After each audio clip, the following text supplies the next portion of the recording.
ang huling regalo ni Sir Deo. Kim Pao ibinulgar ang hatid sundo at lihim sa likod ng black outfit.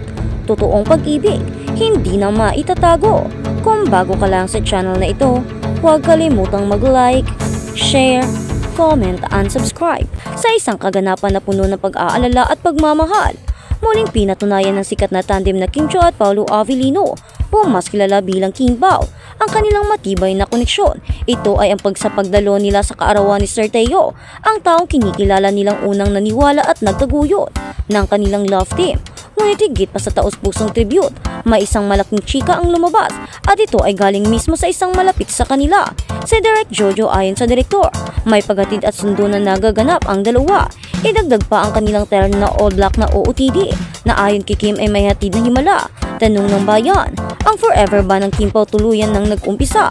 Matagal nang naghihintay ang mga taga-nga sa isang official confirmation at tila sa gitna ng pag-alala ay mayroon ng malalim at silent confirmation na nangyari.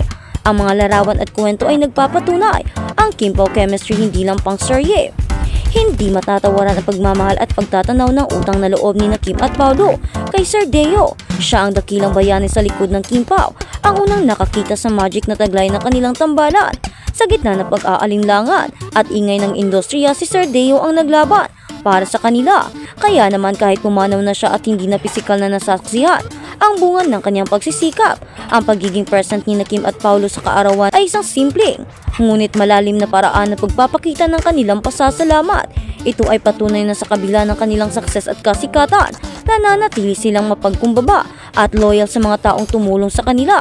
Napuno ng emosyon ang mga tagahanga nang makita ang larawan ng dalawa na magkasama sa kaganapan. Ramdam ang lungkot dahil hindi na nakikita si Sir Deo ng personal ang mga achievements nilang dalawa, lalo na ang tagumpay ng kanilang The Alibay series. Ngunit kasabay ng lungkot ay matinding paniniwala na masaya na si Sir Deo sa langit at patuloy niyang binabantayan ang kanyang mga alaga.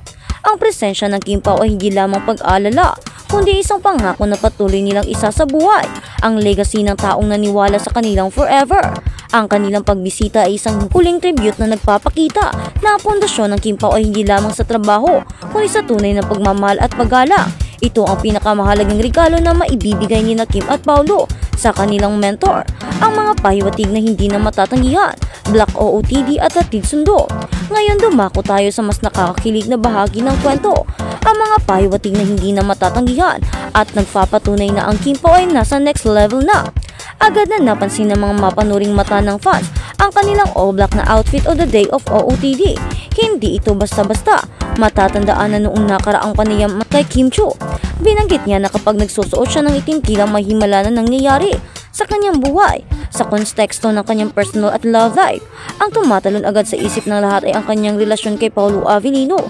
Kung ang itim na isimbolo ng himala, ito ba ang kanilang silent confirmation na ang miracle relationship na matagal nang hinihintay ay tuluyan ng nagaganap? Ang terno nilang damit ay hindi na nagpapahiwatig ng aksidente, kundi ng isang pinag-isipang statement. Ito ay isang secret code na tanging ang Kim Pao at ang kanilang diehard fans lang ang nakakaintindi. Ngunit hindi pa man natatapos ang haka-haka sa terno nilang damit. Biglang nagbigay ng kompormasyon si Direk Jojo. Ayon sa direktor, alam niya ang mga ganap ni Kim at Paolo, kasama na ang tila pribadong pagpapatunay ng kanilang relasyon, ang paghatid sundo, sino ang naghahatid at sumusundo, saang secret date sila nagpupunta. Ang mga katanungang ito ay lalo pang nagpapabaliw o nagpabaliw sa mga Kim Pao fans. Ang hatid sundo ay hindi nagawain ng mga simpleng magkakatrabaho, kundi ng mga taong may malalim at commitment na koneksyon. Ang mga insider na balita na ito ay nagpapatunay na ang chemistry na nakikita sa screen ay totoo sa real life. Sabi pa ng ilang netizens, matapos daw nilang magbigay ng tribute kay Sir Deo, may movie date pa raw na naganap ang dalawa bago pa man maganap ang hatid sundo. Ito ay nagpapakita na ang kanilang oras ay hindi lang limitado sa taping at promotional activities. Sila ay may personal time na nagpapatunay sa lalim ng kanilang samahan. Agad namang umingay ang online world sa balitang ito. Ang mga komento ay puno ng sana all.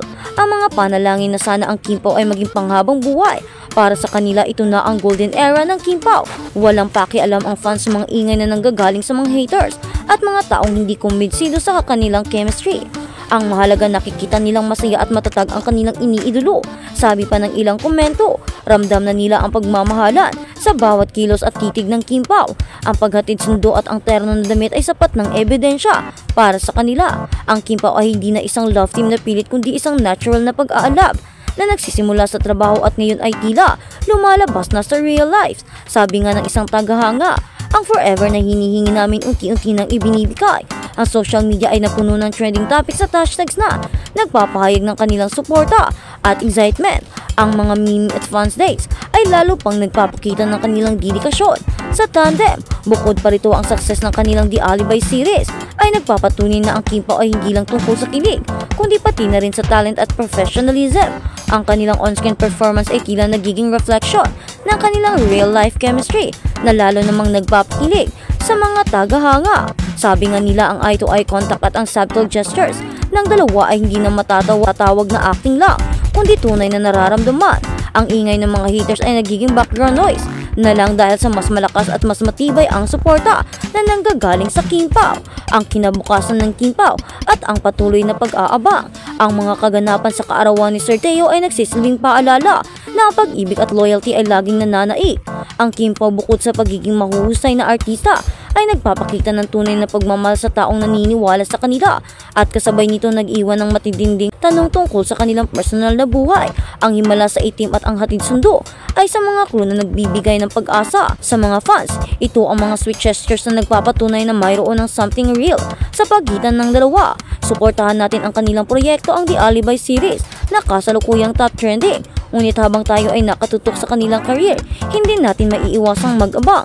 Kailan kaya opisyal na i-aanunsyo ng Kim Pao ang kanilang forever at ano pa ang himala na hatid ng itim na damit sa mga susunod na araw? Walang dudang ang Kim Pao ang isa sa pinakamainit at pinakaabangan kwento sa showbiz ngayon. Ang kanilang journey ay patunay na ang magic sa screen ay maaaring maging totoo sa buhay. Kim Pao go long forever.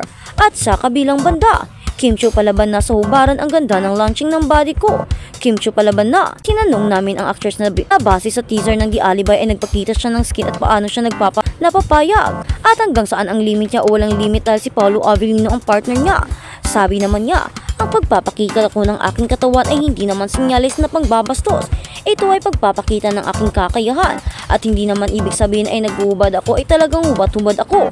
Meron akong pinasuot niyan, kaya naman kahit paghubad ko ay komportable ako dahil hindi naman ibig sabihin nun ay nakahubad talaga ako fully. May something silang pinasuot sa akin kaya komportable ako at hindi lang dahil dito kundi dahil na rin kay Paolo Avellino dahil alam ko na kahit ganito at kahit ganito ang suotin ko o kahit ganito ang maging itsura ko ay hindi pa rin ako makaka-feel ng pambabastos at hindi rin ako babastusin ni Paolo Avellino.